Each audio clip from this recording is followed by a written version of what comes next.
तो मनुस्मृति ने हमें अछूत बना दिया। हमारे पढ़ने लिखने पर धार्मिक बंदिश लगा दी, हमारे व्यापारी बनने पर धार्मिक बंदिश लगा दी, हमारे संपत्ति अर्जित करने पर धार्मिक बंदिश लगा दी। उस धार्मिक बंदिश की वजह से हमारे लोग पढ़ नहीं पाए तो ज्ञान से वंचित हो गए। वो सोचते हैं कि अगर दलितों के, पिछड़ों के, गरीबों के, मजदूरों के, किसानों के अगर ये बच्चे पढ़ जाएंगे तो उनकी फैक्ट्रियों में, उनके खेतों में सस्ते मजदूर कहां से आएंगे। 22 प्रतिज्ञाएं डॉक्टर बाबा साहब अम्बेडकर देकर गए और हमने जब 5 अक्टूबर 2022 को 22 प्रतिज्ञाएं ली, बौद्ध धर्म की दीक्षा ली, हमने तो डॉक्टर बाबा साहब अम्बेडकर का कहना माना था। तो हमें कहा या तो मंत्री रहो या फिर बाबा साहब का ये मिशन चलाओ, बुद्ध का मिशन चलाओ। हमने कहा ये पकड़ो अपना इस्तीफा, ये कैबिनेट मंत्री का पद रखो तुम, हम डॉक्टर बाबा साहब अम्बेडकर का मिशन चलाएंगे। बड़ी व्यवस्था को लात मार दो और अपने बुजुर्गों की सांस्कृतिक विरासत बुद्ध के धम्म में घर वापसी करो। हम भारत को बौद्ध में बनाएंगे। हमारे समाज के लोग खेत की जमीन के मालिक क्यों नहीं बन पाए? हमारे समाज के लोग व्यापारी क्यों नहीं बन पाए? हमारे समाज के लोग बड़े बड़े स्कूलों के, कॉलेजों के, अस्पतालों के मालिक क्यों नहीं बन पाए? हमारे समाज के लोग उद्योगपति क्यों नहीं बन पाए? हमारे समाज के लोग कारखानों के मालिक क्यों नहीं बन पाए? हमारे समाज के लोगों के पास जमीन क्यों नहीं है? क्या खेत की जमीन कोई अपनी माँ के पेट से लेकर पैदा हुआ? फिर वो खेत की जमीन के मालिक क्यों है? और हमारा और आपका हक किसने खाया? वो कुर्सी मुझे बहुत छोटी लगती है।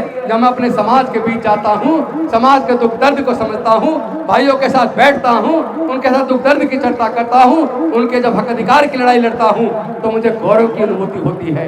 मुझे लगता है वो कुर्सियाँ बंदिश में बांधती है, वो गुलामी की तरफ ले जाती है। कुर्सी तो हो, बशर्ते कि गुलामी वाली ना हो, समाज को कुछ देने वाली हो, समाज की लड़ाई को लड़ने वाली हो, तब सांसद, विधायक, मंत्री बनने का फायदा है। और अगर समाज को गुलाम बनाने वाली है तो ऐसी लाखों कुर्सियां डॉक्टर बाबा साहब अम्बेडकर के मिशन के लिए कुर्बान है। धर्म चलता अंधविश्वास, पाखंडवाद से, धर्म चलता ऊंच नीच से, छुआछूत से, और धम्म चलता वैज्ञानिक दृष्टिकोण से, समता, स्वतंत्रता, बंधुता और न्याय से धम्म चलता है। शिक्षा को इतना महंगा कर दो, पैसे के अभाव में ये लोग अपने आप पढ़ाई छोड़ दें। पढ़ाई छोड़ देंगे तो मजदूर बनेंगे, मजदूर बनेंगे तो मजबूर हो जाएंगे, और मजबूर हो जाएंगे तो फिर से हमारे गुलाम हो जाएंगे। वो लोग दुखी क्यों हैं? क्यों परेशान हैं? क्यों बाबा साहब की मूर्ति तोड़ रहे हैं? क्या हमारी बहन बेटी की लूट रहे हैं? और हम विरोध करते तो हमारी बस्तियां जला रहे हैं, फिर भी वो लोग दुखी हैं। क्यों दुखी हैं? उन्हें दुख इस बात का है जो लोग हजारों साल से हमारे गुलाम थे, उनकी गुलामी के रास्ते तोड़कर इस डॉक्टर अम्बेडकर ने इनके पढ़ने के रास्ते खोलकर इनको हुक्मरान बनाने का रास्ता भी दिखा दिया। और हमारे अनेकों वक्ताओं ने बहुत सारी बातें की हैं, धम्म पे काफी चर्चा हुई है, लेकिन मैं इस बात को जब सोचता हूँ कि ये बिहार वो भूमि है जिस बिहार की भूमि में तथागत बुद्ध को ज्ञान की प्राप्ति हुई। जब वो सिद्धार्थ गौतम थे और यहाँ उन्होंने तप किया, और उनको उसके बाद जब ज्ञान की प्राप्ति हुई, जिस भूमि से, जिस बिहार की भूमि से बुद्ध का धम्म निकला, जिस बिहार की भूमि से पूरे दुनिया को बुद्ध ने शांति और मानवता का संदेश दिया, जिस बिहार की भूमि से समाज में समता, स्वतंत्रता, बंधुता, न्याय, प्रज्ञाशील, करुणा और मैत्री का मार्ग जिस बिहार से निकलकर पूरे दुनिया के कोने कोने तक गया, उसी बिहार में बुद्ध का धम्म पूरी तरीके से खत्म हो गया। कोई नाम लेने वाला नहीं बचा। आखिर इसका कारण क्या है? आखिर इसका कारण क्या है? उत्तर प्रदेश के अंदर लोग बौद्ध बनते जा रहे हैं, गुजरात के अंदर, राजस्थान के अंदर, मध्य प्रदेश के अंदर, महाराष्ट्र के अंदर, तमिलनाडु के अंदर, कर्नाटक के अंदर, तेलंगाना के अंदर, जहां देखो बौद्ध धर्म बढ़ता जा रहा है। फिर बिहार, जहां से बुद्ध को ज्ञान की प्राप्ति हुई, जहां बुद्ध का धम्म पैदा हुआ, पनपा, वहां से बुद्ध का धम्म कहां विलुप्त हो गया? मैं इस सवाल का जवाब अपने बिहार के लोगों से पूछने आया हूं। इसका जवाब तो मैं लेके जाऊंगा। और मुझे ये बात सोच के हैरत होती है, अपने बाप को बाप कहने में शर्माते हो और दूसरे के बाप को बाप कहने में गर्व महसूस करते हो। आपको शर्म नहीं आती? अरे कभी आपने सोचा है आपने हजारों साल की गुलामी क्यों झेली? कौन से कारण हैं? हमारे समाज के लोग खेत की जमीन के मालिक क्यों नहीं बन पाए? हमारे समाज के लोग व्यापारी क्यों नहीं बन पाए? हमारे समाज के लोग बड़े बड़े स्कूलों के, कॉलेजों के, अस्पतालों के मालिक क्यों नहीं बन पाए? हमारे समाज के लोग उद्योगपति क्यों नहीं बन पाए? हमारे समाज के लोग कारखानों के मालिक क्यों नहीं बन पाए? हमारे समाज के लोगों के पास जमीन क्यों नहीं है? एक व्यक्ति है जिसके पास हजारों एकड़ जमीन है, और एक हमारे समाज के लोग हैं जिसके पास एक गज जमीन नहीं है। मैं पूछना चाहता हूं आप सबसे खेत की जमीन क्या कोई अपनी माँ के पेट से लेकर पैदा हुआ है? बताइए आप लोग, क्या खेत की जमीन कोई अपनी माँ के पेट से लेकर पैदा हुआ है? फिर वो खेत की जमीन के मालिक क्यों हैं और हमारा और आपका हक किसने खाया है? कभी इस बारे में अध्ययन करिए कि हम व्यापारी क्यों नहीं बन पाए हैं, हम जमीन के मालिक क्यों नहीं बन पाए, हम संपत्ति के मालिक क्यों नहीं बन पाए। तो पता लगेगा, आप जब इतिहास को पढ़ेंगे, मनुस्मृति को पढ़ेंगे, तो मनुस्मृति ने हमें अछूत बना दिया। हमारे पढ़ने लिखने पर धार्मिक बंदिश लगा दी, हमारे व्यापारी बनने पर धार्मिक बंदिश लगा दी, हमारे संपत्ति अर्जित करने पर धार्मिक बंदिश लगा दी। उस धार्मिक बंदिश की वजह से हमारे लोग पढ़ नहीं पाए तो ज्ञान से वंचित हो गए। इसी के ऊपर ज्योतिबा फूले ने ज्ञान गुलामगिरी में लिखा है, जो पूरे हमारे बहुजन समाज के इतिहास को लिखते हुए उस किताब के अंदर उन्होंने लिखा, ज्योतिबा फूले जी ने, ज्ञान बिना मति गई, मति बिना नीति गई, नीति बिना गति गई, गति बिना धन गया, धन के अभाव में हमारे बहुजन समाज के लोग गरीब हो गए और गुलाम हो गए। और ये जो नुकसान पूरे समाज का हजारों साल तक हुआ, ये ज्ञान पर बंदिश की वजह से हुआ, समझे। लेकिन हमें दुख की बात इसलिए ज्यादा है कि उस बंद रास्ते को, उस गुलामी की जंजीरों को डॉक्टर बाबा साहेब अम्बेडकर जी ने तोड़ दिया। लेकिन इस गुलामी की जंजीरों को तोड़ने में डॉक्टर बाबा साहेब अम्बेडकर जी ने अपने 5 में से 4 बच्चे गंवा दिए, अपनी जवान पत्नी माता रमाबाई को गंवा दिया। इतनी कुर्बानी के बाद अपना पूरा जीवन जलाकर वो हमारे जीवन में विकास का, प्रगति का रास्ता बनाकर गए। लेकिन हमारे सांसद, विधायक, मंत्री, राष्ट्रपति, मुख्यमंत्री, इन सब के होते हुए जो रास्ता डॉक्टर बाबा साहेब अम्बेडकर ने बनाया था, उस रास्ते को मनुवादियों लोगों ने दोबारा से बंद कर दिया। इन सरकारों ने एक एक करके सारे वो सार्वजनिक उपक्रम जहां हमारे लोगों की नौकरियां लग जाया करती थी, चाहे वो पोस्टल डिपार्टमेंट हो, टेलीकॉम डिपार्टमेंट हो, MTN हो, BSNL हो, इंडियन रेलवेज हो, चाहे वो पेट्रोलियम कंपनियां हो, गैस कंपनियां हो, बैंक हो, इंश्योरेंस कंपनियां हो, एक एक करके वो सारे विभाग भारत की सरकारों ने बेच दिए। और जहां हमारे लोग नौकरी पाए जाया करते थे, वो नौकरी के रास्ते बंद कर दिए। जिस रास्ते से हमारे जीवन में थोड़ी खुशहाली आई थी, वो रास्ता वो बंद कर चुके हैं। लेकिन जब वो रास्ता बंद किया जा रहा था, क्या संसद के विधानसभाओं के अंदर हमारे सांसद विधायक नहीं थे? क्या हमारे मंत्री नहीं थे? क्या उनको उन मुद्दों पे हमारे अधिकार जब छीन रहे थे, क्या उनको लड़ाई नहीं लड़नी चाहिए थी? हमारे पढ़े लिखे लोगों ने, क्योंकि डॉक्टर बाबा साहेब अम्बेडकर तो समाज में से doctor, engineer, collector, scientist, professor, MP, MLA, मंत्री, संतरी सब कुछ बना गए। लेकिन इन सबके रहते हुए चूंकि इन सबने समाज को धोखा दिया, जब सब कुछ छिन रहा था, इन्हें रोड पे आकर लड़ाई को लड़ना चाहिए था, इन्हें संसद के अंदर, विधानसभाओं के अंदर लड़ाई को लड़ना चाहिए था, इनको हमारे अधिकारों को सुरक्षित करने के लिए, अपनी कुर्बानी देने के लिए आगे आना चाहिए था। अगर वो आगे आए होते तो जो हमारे हक अधिकार छीने हैं वो छीने ना होते। इन लोगों ने बहुत बड़ी साजिश की है।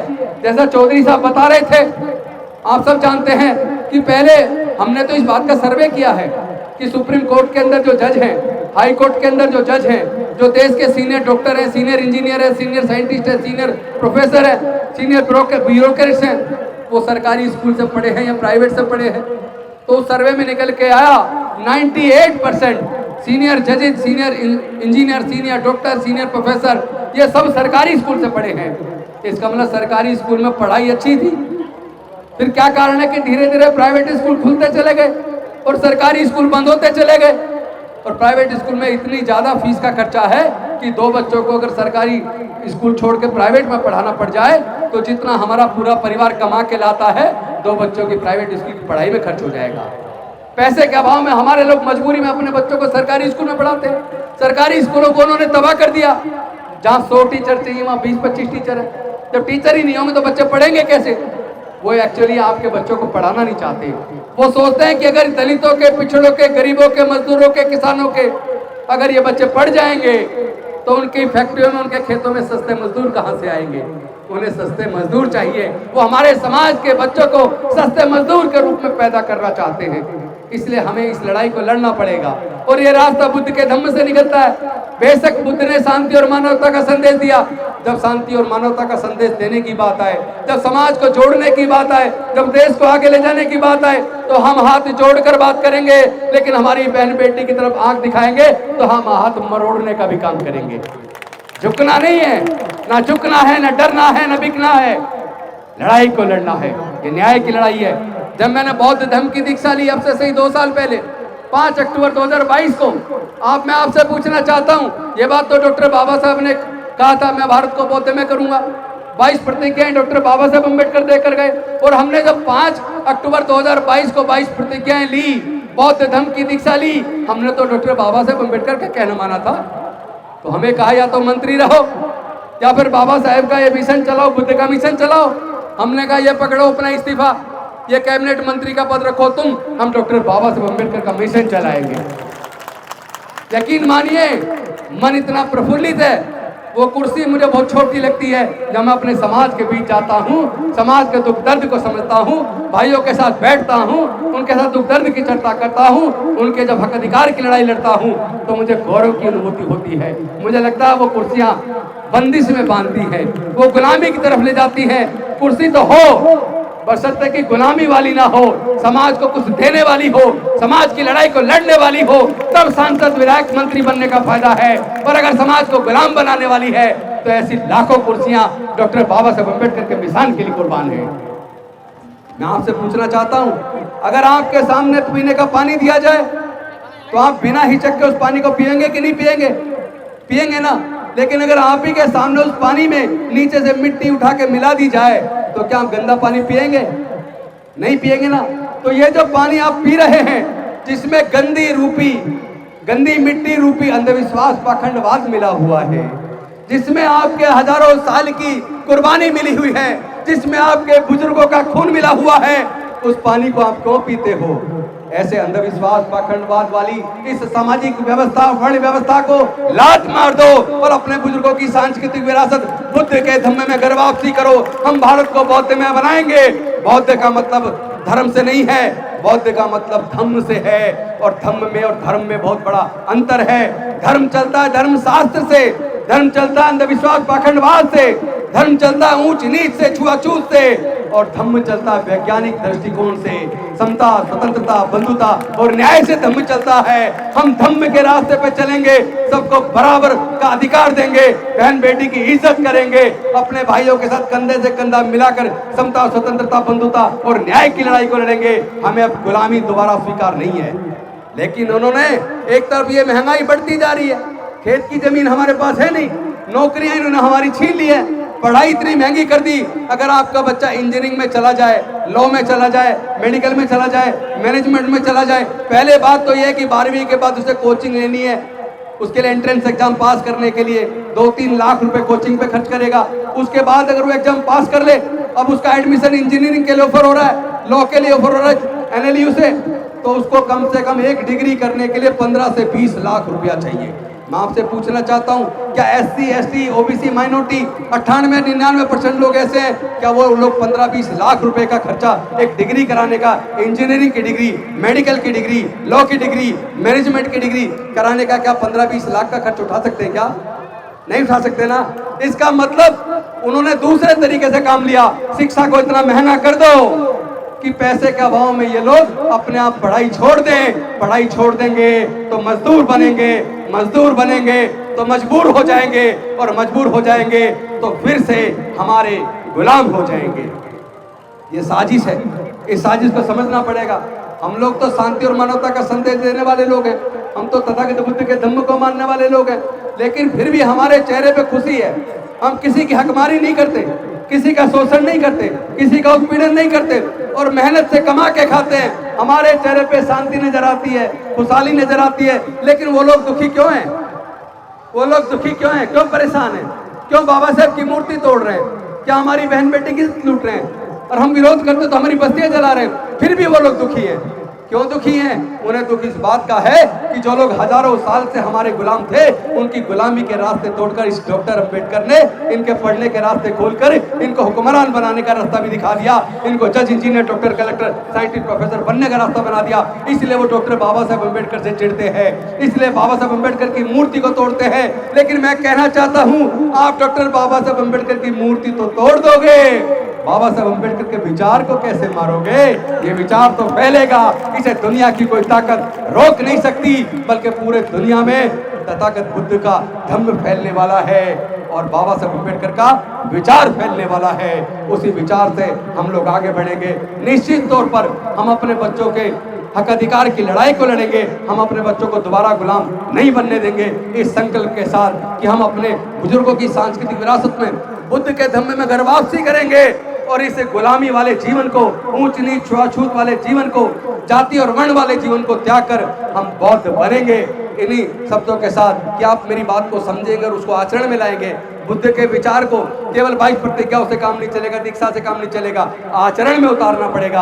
अगर आचरण में नहीं उतारा तो धम्म दीक्षा लेने का कोई फायदा नहीं है। बहुत बहुत धन्यवाद। नमो बुद्धाय। जय भीम, जय भारत, जय संविधान, जय जय जय जय जय भीम, जय जय जय जय जय भीम। धन्यवाद।